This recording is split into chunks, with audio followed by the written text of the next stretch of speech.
Hoje a gente vai fazer a massa choux, ou a patachoux. Fala, verdinhos, como é que vocês estão? Eu sou o Luiz da Minha Verdinha, um canal feito pra gente conversar um pouco mais sobre a comida, enquanto aprende técnicas básicas da cozinha para ganhar autonomia na hora de decidir o que vai estar no nosso prato. Se você gosta desse tipo de conteúdo, já se inscreve aqui embaixo, toca no bongzinho para receber todas as notificações quando eu postar vídeo novo e já curte esse vídeo. Assim o YouTube entende que esse conteúdo é importante e ele vai chegar para mais gente. É o seguinte, hoje a gente vai fazer uma das receitas bases da confeitaria francesa. É a massa choux, ou a patachoux.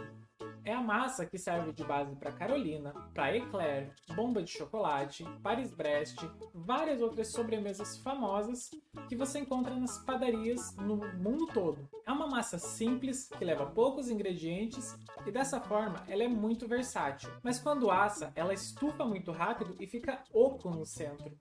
É uma massa que você vai rechear. Ela não é tão interessante de ser consumida sozinha, só por ela mesma. Porém, se você equilibra bem o sal, o açúcar, a gordura da manteiga, tem um sabor muito complexo na massa que vai casar muito bem com o recheio que você escolher. No vídeo de hoje, eu vou fazer a patachoux, ensinar a técnica básica, mostrar como você pode fazer eclair com ela, como você pode fazer a Carolina e de bônus, eu vou trazer a receita do craquelin, que é uma farofinha que você coloca em cima e ela se despedaça todo no forno, dá uma crocância a mais para a tua patachoux, além de proteger ela e não ficar deformada no forno. Para começar, a gente vai entender que a patachoux é uma massa que não é muito estruturada. O que estrutura uma massa na confeitaria? É principalmente açúcar e amido. O amido normalmente vem da farinha de trigo, mas é amido de qualquer forma. O açúcar, principalmente, quando vai para o forno, ele derrete dentro da massa.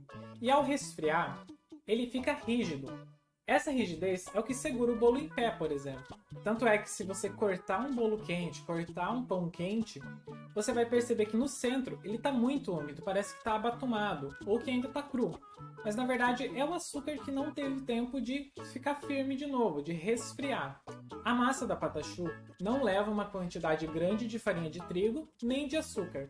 Ela não tem nada que estruture ela rapidamente. Leva uma grande quantidade de água e manteiga, como vocês vão perceber. Então, o primeiro ponto para essa receita é colocar o teu forno para pré-aquecer a pelo menos 220 graus.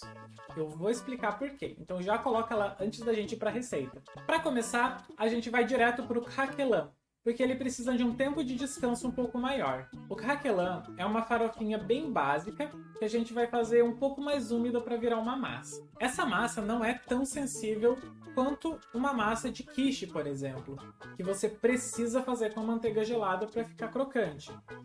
Porém, se a manteiga está fria, vai ter um resultado muito melhor. Dê preferência para usar uma manteiga com a temperatura da geladeira, uma manteiga fria, que ela está um pouco mais rígida. Assim vai demorar um pouco mais para absorver a farinha de trigo e vai desenvolver menos o teu glúten.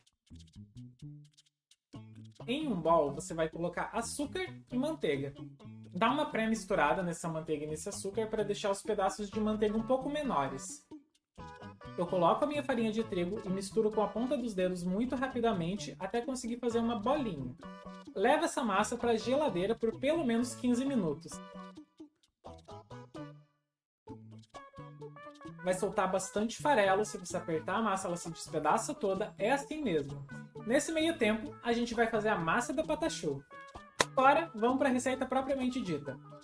Para começar, você vai colocar 160 ml de água em uma panela. Uma colher de chá de sal.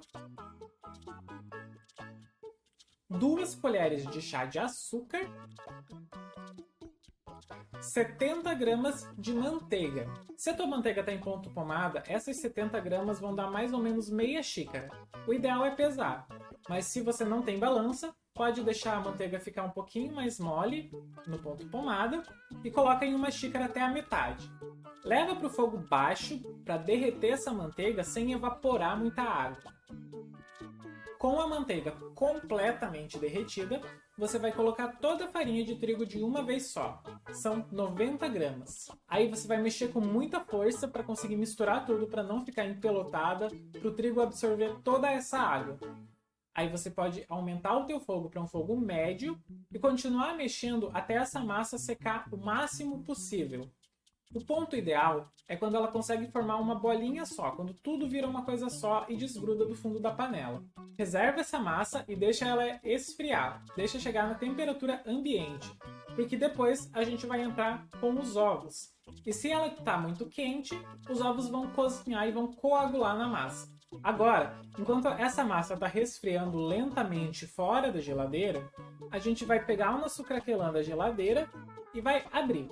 Eu não tenho um rolo de massa, então eu vou pegar 2 folhas de papel manteiga, colocar a bolinha no centro e vou abrir com uma garrafa redonda que eu tenho em casa.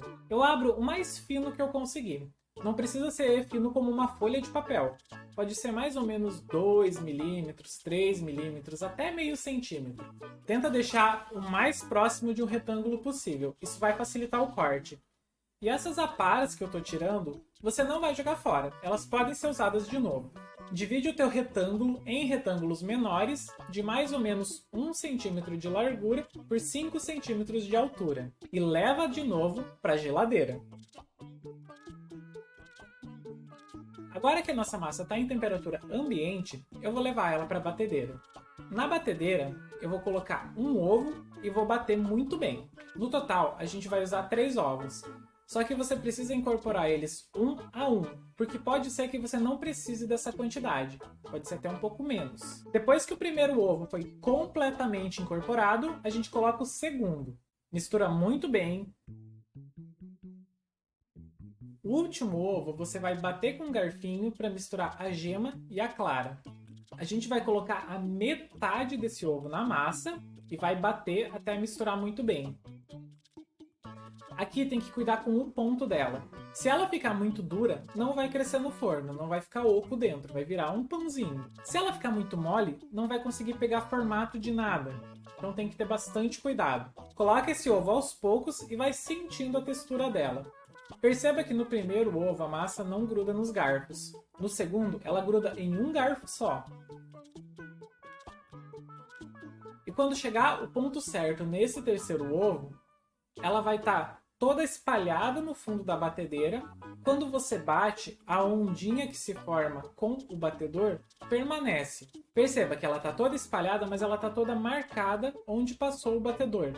Esse é o ponto certo. Ela precisa se espalhar, mas manter o formato.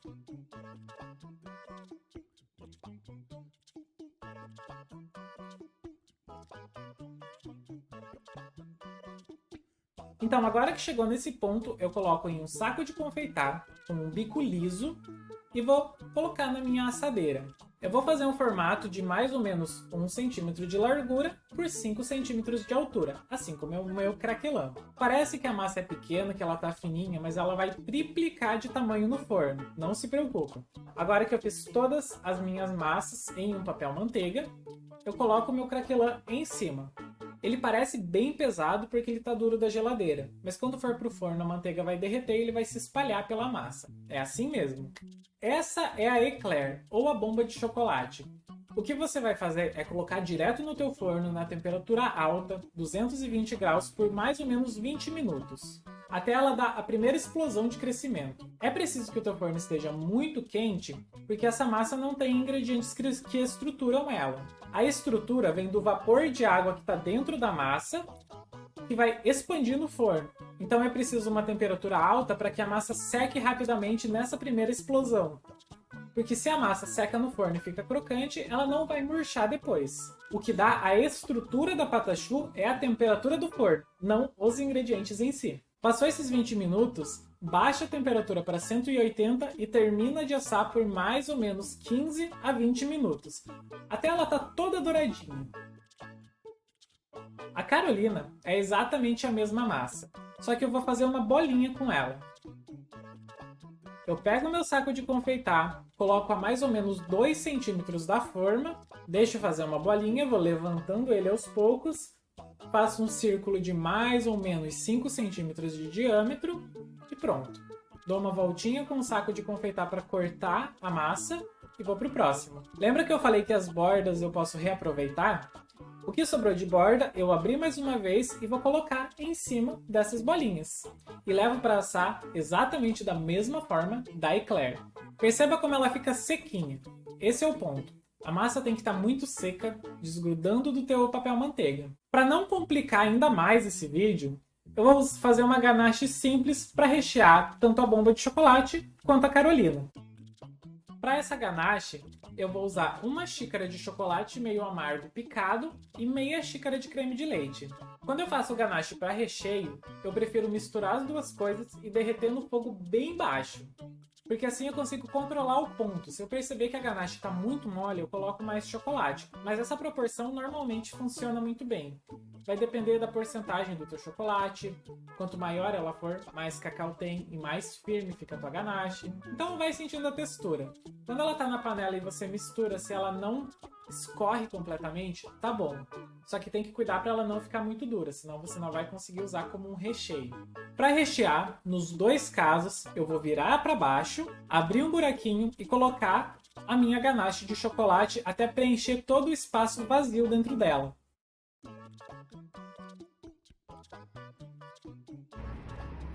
Para que não fique vazando o chocolate por baixo, eu gosto de colocar um pouco de chocolate ralado ali para tapar.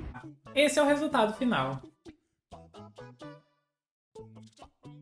Esse foi o vídeo de hoje, espero que vocês tenham gostado. Deixa aqui nos comentários qual receita clássica você quer ver aqui no canal. Até a próxima e tchau!